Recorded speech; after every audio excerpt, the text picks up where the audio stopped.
L'avocat de Diego Maradona monte au créneau. À peine 24 heures après l'annonce de sa mort, le gamin en or argentin a été inhumé dans la plus stricte intimité par sa famille après une veillée funèbre à la Casa Rosada, le palais présidentiel, où des milliers d'Argentins ont pu faire leurs adieux à cette légende du football qu'il admirait tant, et dont il pardonnait les moindres frasques. Toutefois, il se pourrait bien qu'après la mort de Diego Maradona à l'âge de 60 ans, un scandale persiste. En effet, son avocat a déjà fait savoir qu'il allait demander qu'une enquête soit menée à l'encontre des ambulanciers qui sont intervenus chez lui avant sa disparition.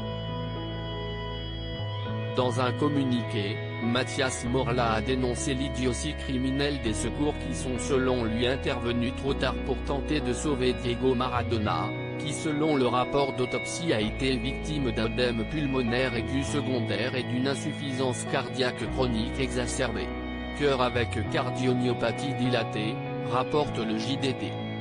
Il est inexplicable que pendant 12 heures mon ami n'ait fait l'objet d'aucune attention ni d'aucun contrôle de la part des personnels de santé, a ainsi fait par l'avocat, et de souligner que l'ambulance a mis plus d'une demi-heure pour arriver, ce qui selon lui a été une idiotie criminelle.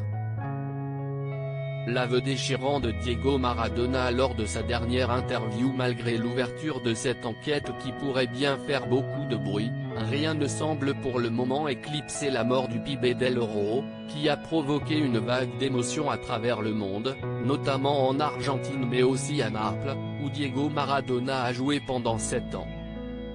Une légende qui a marqué les esprits aussi bien pour ses exploits sportifs que pour ses frasques, lui qui a toujours assumé ses addictions, qui ont mis brutalement un terme à sa carrière de footballeur.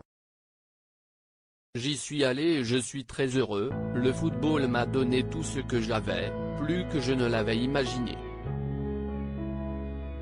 Si je n'avais pas eu cette addiction, j'aurais pu jouer beaucoup plus, avait-il ainsi confié lors de sa dernière interview et d'ajouter, mais aujourd'hui, si est-il passé, je vais bien et ce que je regrette le plus, si est-il de ne pas avoir mes parents.